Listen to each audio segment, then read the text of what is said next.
Täze temamyzyň ady polinomlar. Polinomlar başgaça köpaglar diýen geçe. Ilki bilen şu ýerdäki aňlatmalary seredeli 6 minus 2x kub seredýäsi bolan arasyna içkili goşmak aýyrmak bolman ýazylan bir aňlatma ýaly görnüşde berilen harflar ýa-da sanlar. Şu ýagdaýdaky aňlatmalary biz bir agza diýäs. Haçanda şu bir agzalaryň arasynda aýyrmak ýa-da goşmak ýaly alamatlary goýulyp yazılanda onda olara köp agza diýäs. Mysal üçin aşagda berilen 4x kub goşmak 5x aýyrmak 3 ýa-da indiki aňlatmamyzyň köp agza bir mysal bolup durýar. Köp agzalara men bundan soň polinomlar diýip gitmekçi. Polinomlarda esasy bilmeli ladymyz polinomlaryň derecesi, şu polinomyň meselem berilen polinomyň derejesini nämäse görä seredip bilen, iň uly derece näçe? Iň uly derece 6, 9x'in derejesinde 6. Onda şu polinomyň derecesi 6 diýip hasaplanýar. Ondan başga her näwelle x'in öňündäki sanlara men umumy manyda koeffisientler diýip ad berýän we iň soňky x'i ýazylan sany da hemişelik san diýip adlandyrýar.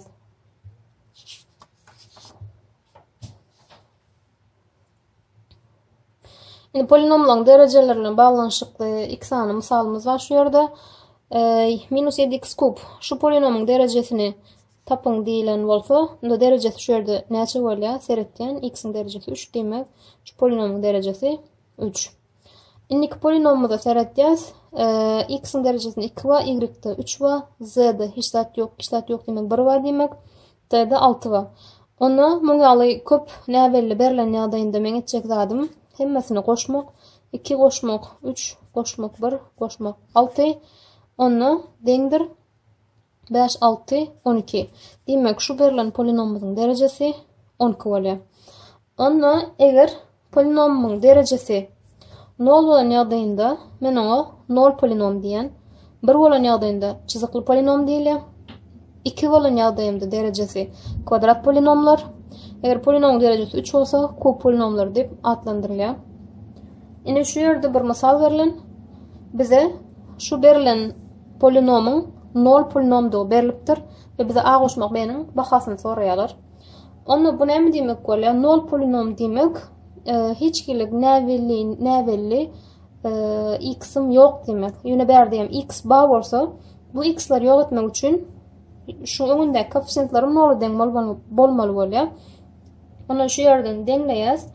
3b aýyrmak 6 diýenim 0 deň bolan ýagdaýynda deňlemen çözmän geçipdik. 6-ny o tarafa geçiren ýagdaýymyzda 3b'miz 6 deň bolýar. B'niň bahasy 2. Edil şonuň ýaly 4 goşmak a'nym biz 0 deňleýäs. Onda a'myzyň bahasy -4. Indi bize sorulýan zat a goşmak b.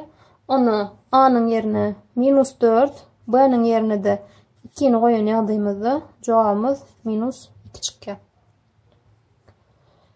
Ne polinomlarda amallar nähil ýerine ýetirilýär?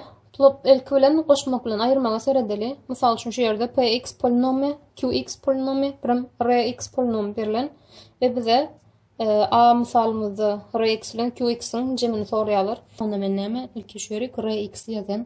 Rx'im 2x derejesinde 5. 2x derejesinde 5. Goşmak x derejesinde 4. Aýyrmak x kvadrat. İkinci polinomum qx'im x derejesinde 5, goşmak x kub, goşmak x. Indi berde ortada goşmak bolan üçin men ýaýlamyň içindäki alamatlar hiç täsir etmeýär.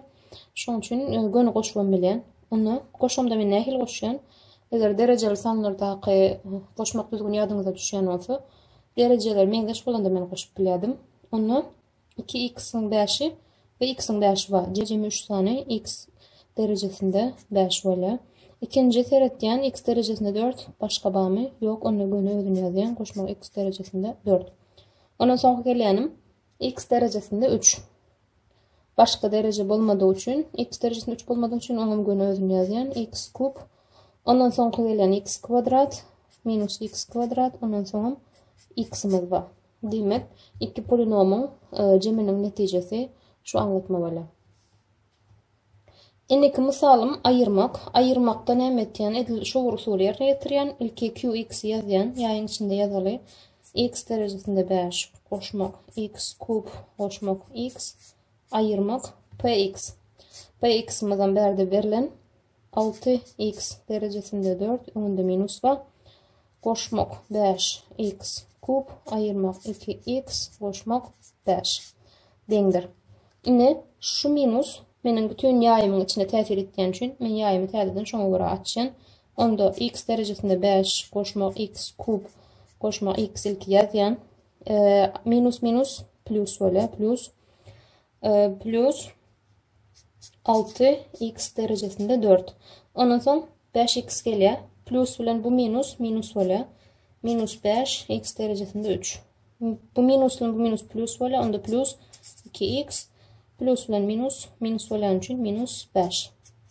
İnne teredip dereceler mengdeş bolanlar bağ olsa men koşup hesaplar bilen 5'in derecesinde x başka bağ mı? Yok. Onu ödün yazıyan 5'in derecesinde x. İkinci gelenim x derecesinde 4.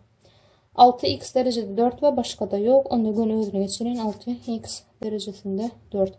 X'in derecesinde 3. X'in derecesinde 3. Onda 1 minus 5. Ne öyle? Minus 4 x derecesinde 3 öyle. Ondan sonra gelenim 2x ve x. X'im plus. Onu plus 3x öyle. Ondan sonra bir san galiba minus 5. Demek iki polinomun tapaudu şu anlatma öyle. Polinomlarda köpeltmek. Polinomlarda köpeldenmizde edil yankıyalı ilk yayın içinde yaz. Koşmak ayırmakta edişimiz yalı 2x kub koşmak x ayırmak 3. Köpeltmek x kvadrat ayırmak 3x koşmak 2 dengdir. Şimdi berde etcekledim. Birinci yayın içindeki her sanı alıp beylik yayın içindeki her elementi men köpeltmeli. Onu 2x bilen x 2x kub bilen x kvadrat köpelsem indi berde men gönü dereceleri değişli bilen formulalarımı yerine getirip gitken 2x kub köpeltmek x kvadrat karşılar diyseniz ilki yazalı 2x kub köpeltmek x kvadrat. Ondan sonra 2x kub köpeltmek minus 3x. Netice minus olan için 2x kub köpeltmek 3x minus aldım.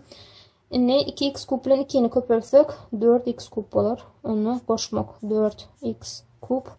İkinciye geçen x. X ile x kvadrat köpelsem x kub olur plus. Şöyle devam edelim plus x kub. X bilen minus 3x'i köpelsem minus 3x kvadrat. X bilen 2'ni köpelsem koşmak 2x. İndiki tanımız minus 3. Minus 3 bilen x kvadrat köpelsek minus 3x kvadrat. Minus 3 köpeltmek minus 3x. Plus 9x. Minus 3 köpeltmek plus 2. Minus 6. Şimdi şöyle yağdaydı. Ben dereceler koşuyadım. Yağdığınızda düşen olsa dereceli tanımlarda. 2x derecesinde 5 ayırmak berde 1 var ona yine dereceler koşan minus 2x derecesinde 4 koşmak 4x kub koşmak 1x kub gönümen bunu 5 x kub deyip yazıp bilen ondan sonra minus 3x kvadrat var berde de minus 3x kvadrat var minus 3 minus 3'ün minus 6x kvadrat var 2x plus 9x 2x plus 9x plus 11x. Birim ayırmak 6. Demek neticemiz köpeltmek hasılı şu öyle.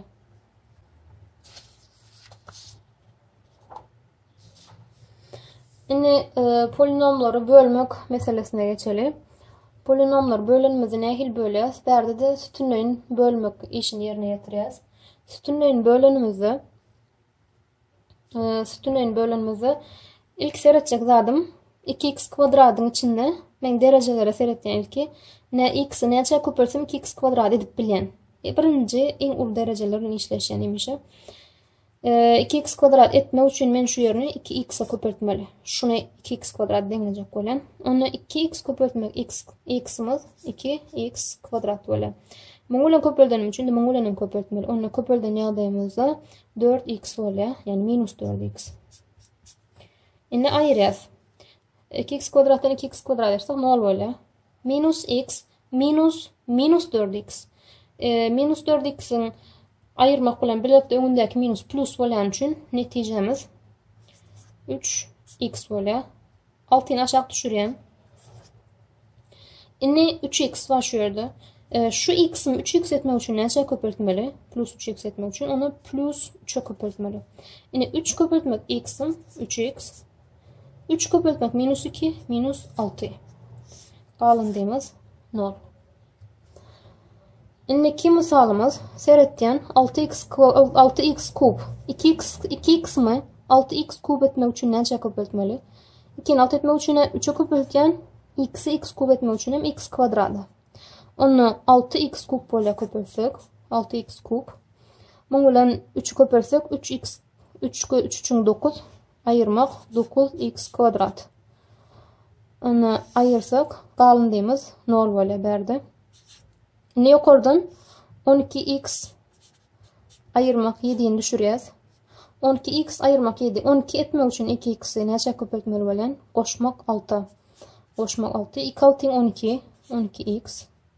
3 bilen 6'ın köpürsek 18. Minus 18.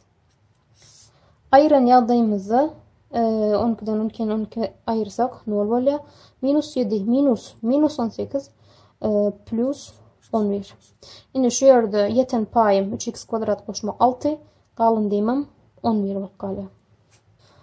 Polinomları bölmeye değişli en son belirlep geçmeli zadım.